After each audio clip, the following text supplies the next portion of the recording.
नमस्कार दोस्तों, target with PS Parihar channel में आपका स्वागत है। आज की इस वीडियो में हम लोग बात करेंगे लेखपाल भर्ती की और यूपी के मनमानेपन की। यूपी की भर्तियां 10-10 साल से लंबित रहें तो उस पर कोई कार्रवाई नहीं है। यूपी एग्जाम करा करके सालों रिजल्ट नहीं देता है, उससे कोई मतलब नहीं है। 2015-16 की भर्तियों के साक्षात्कार अभी तक नहीं गए, उससे कोई मतलब नहीं है। लेकिन अगर विद्यार्थियों ने थोड़ा सा भी देरी कर दी है तो मतलब ये कि उन विद्यार्थियों को इस भर्ती से बाहर कर दिया गया। ये लेखपाल भर्ती के विद्यार्थी ऐसे एक विद्यार्थी नहीं, ऐसे हजारों विद्यार्थी, ये पूरी हजारों विद्यार्थियों ने ये मेरे पास पूरी लिस्ट भेजी, जिसे आप लोग यहाँ पर देख सकते हैं। ये विद्यार्थी कोर्ट भी गए थे, मुख्यमंत्री के जनता दरबार भी गए थे, सारी हर जगह गए। और ऐसा नहीं कि इन विद्यार्थियों ने आवेदन नहीं किया है, इन विद्यार्थियों ने आवेदन किया, लेकिन इन विद्यार्थियों की फीस फेल हो गई थी। फीस नहीं जमा हो पाई है, जो फीस जमा होती है वो पेंडिंग हो गया। यहाँ पर आप लोग देख सकते हैं अबाउट लिखा हुआ है।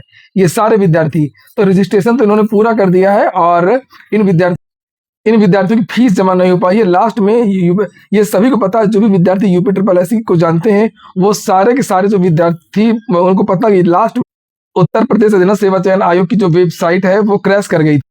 मेरे पास ऐसे हजारों विद्यार्थियों ने ईमेल किया, व्हाट्सएप पर मेल किया, जिसे आप लोग यहाँ पर देख सकते हैं। एक विद्यार्थी नहीं है, बहुत लंबी लिस्ट है, पूरी रात हो जाएगी, मैं इसी तरह घुमाता रहूंगा। लेकिन सोचने वाली बात है कि आखिरकार क्या संवेदनहीनता है उत्तर प्रदेश अधिन सेवा चयन आयोग की, क्या संवेदनहीनता है हाई कोर्ट की, क्या संवेदनहीनता है चीफ मिनिस्टर की।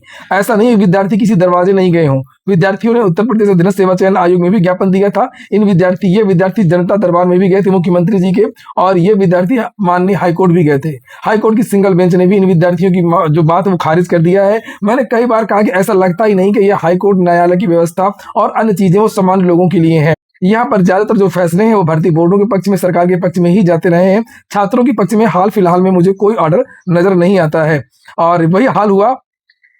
और जबकि समाचार पत्रों के माध्यम से भी जानकारी दी गई थी, और अभी मैं छात्रों के बयान भी आपको दिखाऊंगा, आप लोग देखिएगा जरूर। इस वीडियो को शेयर कर दीजिए। हो सकता है कि आप लोगों ने आवेदन कर लिया हो, लेकिन इसका मतलब ये नहीं कि एक विद्यार्थी की सहायता नहीं कर सकता।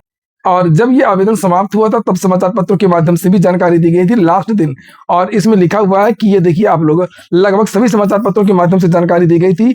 लिखा है, हालांकि बड़ी संख्या में ऐसे पीईटी उत्तीर्ण अभ्यर्थी आवेदन से वंचित रह गए हैं जो अब आवेदन की तिथि बढ़ाने की मांग कर रहे हैं। आवेदन कर चुके हैं, केवल फीस नहीं जमा कर पाए। मांग इन विद्यार्थियों की ये कि जो विद्यार्थी रजिस्ट्रेशन कर चुके हैं उनसे फीस जमा करवा लिया जाए। कम से कम 1 इंच का मौका नहीं दिया गया, जरा सा भी मौका नहीं दिया गया। ये यूपी जरा जैसे ऐसे यूपी बिहेव कर रहा है जैसे बहुत ईमानदार हो उत्तर प्रदेश अधिन सेवा चयन आयोग, उसके कर्मचारी बहुत ईमानदार हों, समयबद्ध तरीके से, पारदर्शी तरीके से भर्तियां करवाते हों। ना तो ये समयबद्ध तरीके से भर्तियां करवाते हैं। आप लोग सभी को पता, अभी जाकर देख लीजिए यूपी में 2015 और 16 की भर्तियों की नोटिस पड़ी होंगी जिनके साक्षात्कार नहीं हुए हैं, डॉक्यूमेंट वेरिफिकेशन नहीं हुआ है। यूपी कभी अंक पत्र जारी नहीं करता, किसी भी विद्यार्थी के नंबर नहीं मालूम कि उसके नंबर कितने मिले हैं, चाहे वो फेल हो चाहे वो पास, कभी नहीं बताता यूपी। और यूपी तो अपना एग्जाम कैलेंडर भी नहीं जारी करता है अपने मनमानेपन की वजह से। जब मन होगा तब रिजल्ट देंगे, जब मन होगा तब जो उस भर्ती का विज्ञापन जारी करेंगे, जब मन होगा विज्ञापन जारी नहीं करेंगे। इतनी तानाशाही है। जिनके लिए ये आयोग बना है, ये भूल गया है यूपी कि ये आयोग छात्रों के लिए बना है। जो संस्था जिनके लिए बनी होती है उनकी बात सुनी जाती है। और यहाँ पर ये देखिए लिखा, कुछ अभ्यर्थियों का आरोप है कि अंतिम समय में आयोग की वेबसाइट कई बार क्रैश हो गई, जिसके कारण वे आवेदन नहीं कर सके। वहीं आयोग ने वेबसाइट में किसी भी तरह की तकनीकी समस्या से इनकार कर दिया है और आवेदन की प्रक्रिया पूरी तरीके से सुचारू रही, ऐसा यहाँ पर लिखा हुआ है। ये यूपी का कहना है। तो फिर पेमेंट फेल क्यों हुआ? वो जो स्क्रीन शॉट है उनका क्या हुआ? ये आज ही का समाचार पत्र जिसे आप लोग यहाँ पर देख सकते हैं। दुनिया भर के भर्ती बोर्ड आवेदन की लास्ट डेट बढ़ाते हैं। मुझे याद आ रहा, पेट 2021 का शायद मामला था, उसमें भी आवेदन की लास्ट डेट के समय सर्वर खराब हो गया था, बहुत सारे विद्यार्थी पीईटी के आवेदन से वंचित हो गए थे और विद्यार्थी ने याचिका भी डाली थी, लेकिन यूपी नहीं माना था। ये आईएएस जिनको बनना है, यूपीएससी संघ लोक सेवा आयोग देख लीजिए। संघ लोक सेवा आयोग ने आज ही के पेपर में ये जानकारी दी गई है कि पहले इसकी लास्ट डेट कल थी 24 फरवरी, अब विद्यार्थी 27 फरवरी तक आवेदन कर सकते हैं। उसने खुद ही समझ लिया कि जो नए कुछ बदलाव हुए हैं और इसलिए कुछ तकनीकी समस्याएं हैं, और इसलिए हम ये 3 दिन की डेट और बढ़ा देते हैं, बिना कहे बढ़ा दिया। ये आज ही का पेपर जिसे आप लोग यहाँ पर देख सकते हैं, इसको भूल जाइए। और मैं दिखाता हूँ अभी आज ही के पेपर में ऐसा कोई भर्ती बोर्ड हो, कोई भी भर्ती बोर्ड होगा जो दोबारा पोर्टल ना खोलता होगा। ज्यादातर लोग जो है वो सहानुभूति पूर्वक मर्सी के रूप में विद्यार्थियों को मौका दे देते हैं। भाई जा कर रहा है, भाई कोई कर्जा थोड़ी देने लगी, नहीं लौटाएंगे अगर आवेदन कर लेंगे तो। एक नॉर्मल सी बात है, लेकिन पता नहीं कैसी अकड़ हो जाती है अधिकारी बनने के बाद लोगों को, सत्ता में बनने के बाद सरकार। यहाँ पर ये देख सकते हैं, CUET common university entrance test ये जो हो रहा है जिनको विश्वविद्यालयों में एडमिशन लेना बीए बीएससी बीकॉम वगैरह में, अब वो सभी विद्यार्थी 26 फरवरी तक आवेदन कर सकते हैं। ये देख सकते हैं आप लोग, कल तक आवेदन कर सकते हैं। फिर से पोर्टल खोल दिया गया। बहरहाल आप लोग इस वीडियो को ज्यादा से ज्यादा दबा करके शेयर करिए, जितना शेयर कर सकते हो। इन विद्यार्थियों की हेल्प कर दीजिए। इन विद्यार्थियों ने मुझसे कहा तो मैंने अलग से सिंगल वीडियो इन लोगों के लिए बना दिया है। अब आपका काम है, अभी आप लोग विद्यार्थियों की बातें भी सुनेंगे। जो विद्यार्थी, ये विद्यार्थी सिंगल बेंच गए हैं, अब ये विद्यार्थी डबल बेंच में भी चले गए हैं। ये देख सकते हैं आप लोग, लिखा हुआ है लेखपाल भर्ती का आवेदन की तिथि बढ़ाए जाने के संबंध में। इतनी बड़ी भर्ती जल्दी आनी भी तो नहीं है जिसमें सामान्य विद्यार्थी आवेदन कर सके।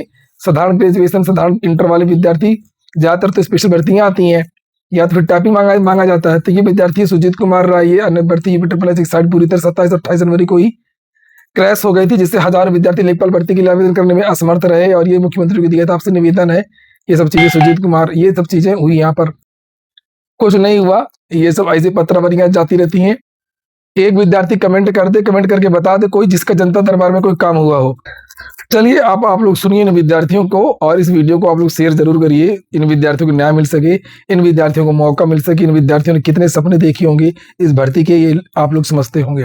कुमार राय, लेखपाल भर्ती प्रक्रिया जो आई थी, इसमें आवेदन करने से वंचित रह गया हूँ। इसके पीछे क्या कारण था? मेरा बीएड सेमेस्टर का एग्ज़ाम चल रहा था और मुझे टाइम नहीं मिला। मैं आखिरी 22 जनवरी को EWS के लिए अप्लाई करता हूँ। EWS के वेरिफिकेशन में 3-4 दिन लगा। 25 तारीख को संडे पड़ गया, 26 जनवरी पड़ गया। उसके बाद जब 27 को मैं 10 बजे अपना EWS का सर्टिफिकेट लेकर आया, उसके बाद कंटिन्यू आवेदन करते रहा। लेकिन यूपी ट्रिपल SC की वेबसाइट पूरी तरह से क्रैश हो गई थी, जिसके कारणवश मैं अपना फॉर्म सबमिट नहीं कर पाया और मेरा पेमेंट फेल हो गया। फिर मैं ट्विटर पर आवाज़ उठाया, सोशल मीडिया पर आवाज़ उठाया, तो मुझे पता चला कि ऐसा सिर्फ मेरे साथ नहीं हुआ है। मेरे जैसे हज़ारों स्टूडेंट हैं। मेरे पास करंट में अभी 500 प्लस बच्चों का एप्लीकेशन पड़ा है, जो मुझे भेजे हैं कि सर मेरा नहीं हुआ, मेरा नहीं हुआ, भाई मेरा नहीं हुआ। तो जब मैं इसमें गहन विचार किया तो मैं सोचा कि आयोग जाते हैं, एप्लीकेशन देते हैं। शायद आयोग वालों को लगा कि हाँ बहुत सारे बच्चे फॉर्म भरने से वंचित रह गए, हमारी साइट नहीं चली है, तो डेट एक्सटेंड कर देंगे, नहीं तो जिनका पेमेंट फेल हुआ है उनका पेमेंट ले लेंगे। लेकिन आयोग वाले हमारी बात को मानने से इनकार कर दिए। लेकिन एक बात उन्होंने कहा कि हाँ 27 और 28 तारीख को बहुत सारे बच्चे आयोग पर आए थे और अपने फॉर्म भरवा के गए हैं यहाँ से। वो खुद इस बात को एक्सेप्ट किया कि हाँ आखिरी में हमारी साइट नहीं चली थी। वहाँ से जो भी असिस्टेंट थे या जो भी वहाँ पे सिक्योरिटी थे, वो सारी बात हमें बताई कि हाँ यहाँ पे बहुत सारे बच्चे आके अपना फॉर्म फिलअप करवाए थे। फिर जब वो हमारी बात को नहीं माने तो हम लोग सोचे कि अगर हम मुख्यमंत्री के संज्ञान में अपनी बात को पहुँचा देंगे तो शायद योगी जी हमारे लिए कुछ कर सकते हैं। तो हम लोगों ने कंटिन्यू 4-5 दिन का जनता दरबार गए, लेकिन ये भी निश्चय नहीं है कि हमसे योगी आदित्यनाथ जी मिले लें, क्योंकि वो निश्चित काल में कब आएंगे, किस टाइम आएंगे और कितने लोग से मिलेंगे, ये उनका फिक्स नहीं होता है। फिर भी जो उनके असिस्टेंट थे, हम लोग उनसे रिक्वेस्ट किए, उनको बहुत सारी एप्लीकेशन दिए कि सर ये बहुत ही बुरा हुआ है हम लोग के साथ, क्योंकि हम लोग जो डेट दिया गया था उससे पहले ही फॉर्म भरने की कोशिश किए, लेकिन फॉर्म नहीं भर पाए सर। उन्होंने बोला कि चलो ठीक है, मैं इस पर कुछ करता हूँ। लेकिन हम लोग वेट किया कि कोई बात नहीं, प्रोसेस है कोई चीज़, उसमें टाइम लगता है। जब कुछ नहीं हुआ, बाकी हम लोग 29 जनवरी से ही ट्विटर पे लगातार ट्विटर कैंपेन कर रहे थे, हजारों ट्वीट्स से। अगर हम उस पर जाकर देखिए हैशटैग लेखपाल अप्लाई फॉर्म डेट एक्सटेंड करें तो वहाँ पे हजारों ट्वीट्स हैं बच्चों के।